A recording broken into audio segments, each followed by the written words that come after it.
অনলাইনে আপনারা অ্যাক্টিভ হন। আমি তারুণ্যের সমাবেশ দেখলাম, অনেক কয়েক লক্ষ সমাবেশ লোকজন এসছে, তরুণরা এসছে গত 28 তারিখ।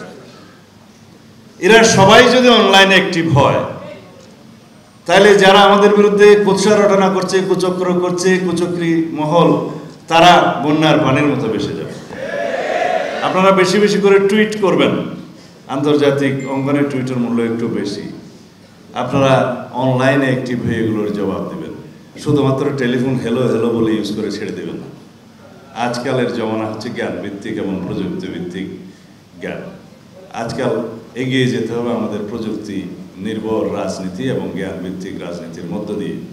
আপনারা মেধাবী ছাত্রদেরকে রিক্রুট করবেন দলে, মেধাবী লোকজনদেরকে আহ্বান জানাবেন, সমাজের বিভিন্ন পেশার শ্রেণী পেশার যারা মেধাবী তাদেরকে আপনারা আকৃষ্ট করবেন। একজন মেধাবী ছাত্র যা করতে পারে একজন 100 এভারেজ ছাত্র তা হয়তো করতে পারে না।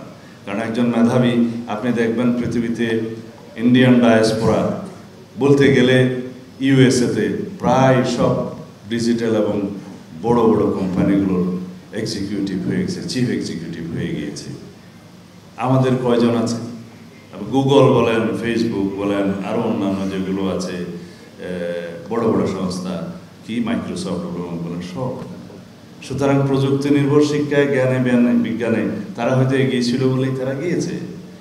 আমাদেরকে সেদিকে নজর দিতে হবে। জানি না এই ফোরাম আমার সেই কথা বলার জন্য উপযুক্ত কিনা, যাই হোক ইনশাআল্লাহ।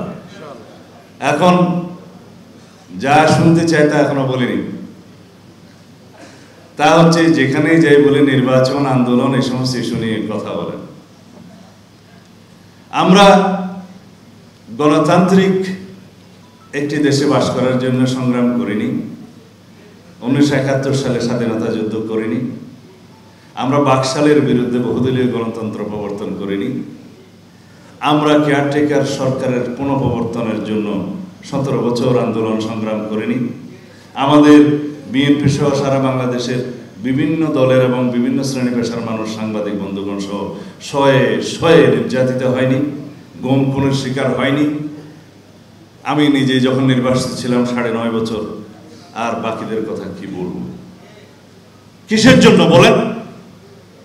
একটি গণতান্ত্রিকভাবে নির্বাচিত সরকার প্রতিষ্ঠার জন্যই তো, ভোটাধিকার প্রতিষ্ঠার জন্যই তো, বৈষম্যহীন একটি সমাজ প্রতিষ্ঠার জন্যই তো, একটি শক্তিশালী সাংবিধানিক রাষ্ট্র পাওয়ার জন্যই তো, আমরা আমাদের সমস্ত গণতান্ত্রিক অধিকার ফিরে পাওয়ার জন্যই তো আমরা রক্ত দিয়েছি, সংগ্রাম করেছি, অবিরাম আমরা নির্যাতিত হয়েছি, কারাবাসে গিয়েছি, আয়নাগরে গিয়েছি। কিসের জন্য? এই অধিকার আদায়ের জন্য। আর সেই অধিকার আদায়ের কথা বললেই যদি আপনারা নারাজ হন মাননীয় প্রধান উপদেষ্টা, সেটা খুব দুঃখজনক। সংস্কারের কথা বলে আর কত বিলম্ব করবেন? সংস্কারের জন্য আমি এটা পত্রিকা এখানে বসে পড়ছিলাম কয়েকদিন আগে, এটা সংস্কার কমিশনের ভাইস চেয়ারম্যান বা সভাপতি তার একটা সাক্ষাৎকার দিয়ে বলেছে। এইখানে যা পড়লাম আমি, তাতে তিনি নিজেই স্বীকার করছেন নির্বাচন ব্যবস্থা সংস্কার কমিশনের প্রায় সব রিপোর্টে 2-1টি বাদে সবাই একমত। দুর্নীতি দমন কমিশনের সমস্ত সংস্কারে তার কথা সকল দল প্রায় একমত। প্রশাসনের ক্ষেত্রে 2-1টি বিষয় ছাড়া প্রায় সকলেই একমত। বাকি রইল জুডিশিয়ারির ক্ষেত্রে শুধু বলেছে বিচার বিভাগের কিছু কিছু বিকেন্দ্রীকরণের জন্য আদালত উপজেলা পর্যায়ে সেই বিষয়ে ভিন্ন মত বা মিশ্র মত আছে, বাট আমরা একমত হয়েছিলাম নীতিগতভাবে বিএনপির পক্ষ থেকে। তাছাড়া বিচার বিভাগের অন্যান্য বিষয়ে যেগুলো বিচার বিভাগের সত্যিকারভাবে স্বাধীনতা দিবে, সত্যিকার ইন্ডিপেন্ডেন্ট জুডিশিয়ারি প্রতিষ্ঠিত হবে, তার মধ্যে মাত্র জিনিস আছে 3টা। স্বাস্থ্যকর অল টাইম ফ্যামিলি কেক, সব সময় অল টাইম হেলদি লাইফ। একটা হচ্ছে প্রধান বিচারপতি নিয়োগ কিভাবে হবে, আরেকটা হচ্ছে সুপ্রিম জুডিশিয়াল কাউন্সিলের আর কি কি এখতিয়ার বাড়বে, একটা হচ্ছে যে বিচারক নিয়োগের জন্য আইন, আরেকটা হচ্ছে অধস্তন আদালতের নিয়ন্ত্রণ ক্ষমতা আর্টিকেল 116 অনুসারে তারা উল্লেখ করেছেন। এই সমস্ত বিষয়ে প্রায় কাছাকাছি এসছে। এখন বাকি রইল সংবিধান। ওনারা যা চান শুনে রাখুন মাননীয় সংস্কার কমিশনের নেতৃবৃন্দ, ইনক্লুডিং মাননীয় প্রধান উপদেষ্টা। সংস্কার কমিশনে আপনারা নিজেদের মতো করে যে সমস্ত সংস্কার সংবিধানে চান, সেই সংস্কারগুলো জাতিকে মেনে নিতে হবে, এই ইগু কেন আপনারা লালন করেন? আপনারা কেন মনে করেন এনসিসি, ন্যাশনাল কনস্টিটিউশনাল কাউন্সিল নামে যেটা পরিচিত, তাকে সর্বোচ্চ ক্ষমতা দিয়ে রাষ্ট্রের সমস্ত অঙ্গকে আপনারা বেকার করে দিবেন?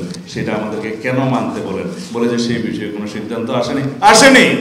আমরা আমাদের কথা বলেছি যে এনসিসি একটি অনির্বাচিত বিষয় এবং তাদের হাতে রাষ্ট্রের সমস্ত অঙ্গের ক্ষমতা কোনো একটা সময়ে যখন সংসদ থাকবে না, সেই সময়ে তারা যখন এক্সারসাইজ করবে, তাকে 4 জন, তার মধ্যে প্রেসিডেন্ট একটু ইনডাইরেক্টলি নির্বাচিত, বাকি সবই অনির্বাচিত, তাদের কাছে আপনি পুরো রাষ্ট্রের জিম্মা দিয়ে দেবেন?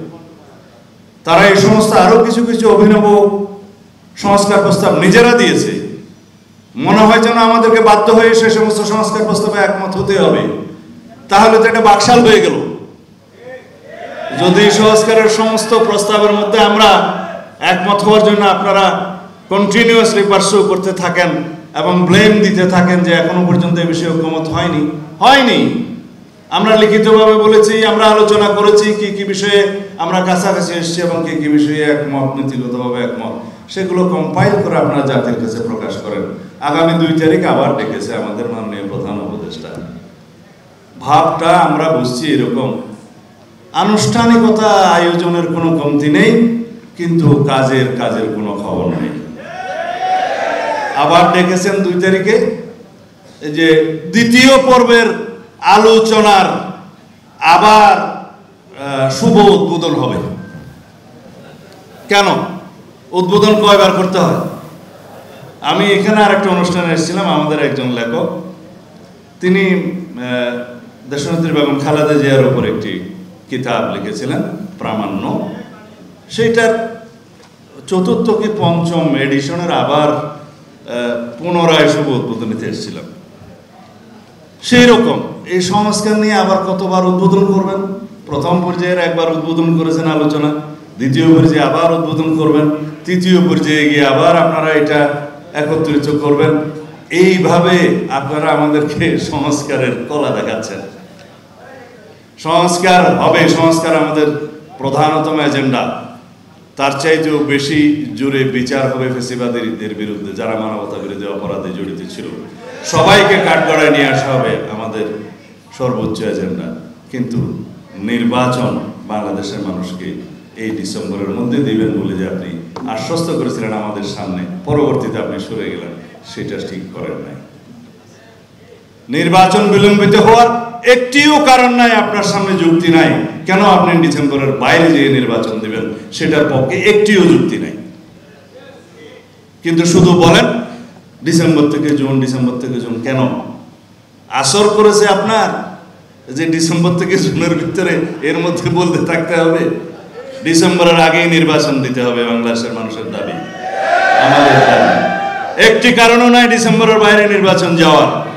সংস্কার এবং নির্বাচন চলমান প্রক্রিয়া, যারাই রাষ্ট্র ক্ষমতা আসুক তারা প্রতিশ্রুত সেই সংস্কার এবং বিচার চালিয়ে নিয়ে যাবে। এটা বিচার বিভাগের, স্বাধীন বিচার বিভাগের এখতিয়ার, তারা তাদের মতো স্বাধীনভাবে বিচার পরিচালনা করবে, বিচার কার্য, আমরা শুধু সহায়তা করব। আর সংস্কার তো কখনো শেষ হয় না। এটা পৃথিবী যতদিন থাকবে, দেশ যতদিন থাকবে, মানব যতদিন থাকবে, ততদিন তাদের চাহিদা অনুসারে, দেশের চাহিদা অনুসারে সংস্কার হইতেই থাকবে। এটা চলমান প্রক্রিয়া। আর ওনাদের ভাষার মধ্যে যে সংস্কার সমাপ্ত করেই সব দিতে হবে, কেন? যাই হোক, অনেক কথা বললাম। সাংবাদিক বন্ধুদের কাছে আমার অনুরোধ, আপনারা জাতির সামনে উন্মুক্ত করবেন যে যদি ডিসেম্বরের পরে নির্বাচন অনুষ্ঠানের জন্য একটি যুক্তিও তাদের থাকে, সেটা যেন তারা প্রকাশ করে। ধন্যবাদ আপনাদের সবাইকে আমার দীর্ঘ বক্তব্য শোনার জন্য। খোদা হাফেজ। বাংলাদেশ জিন্দাবাদ। বাংলাদেশ জাতীয়তাবাদী কৃষক দল জিন্দাবাদ। শহীদ জিয়া অমর হোক। বেগম খালেদা জিয়া জিন্দাবাদ। আমাদের গণতান্ত্রিক সংগ্রামের, গণতন্ত্রের রক্ষা কবচ জনাব তারেক রহমান জিন্দাবাদ। Thank you. আমাদের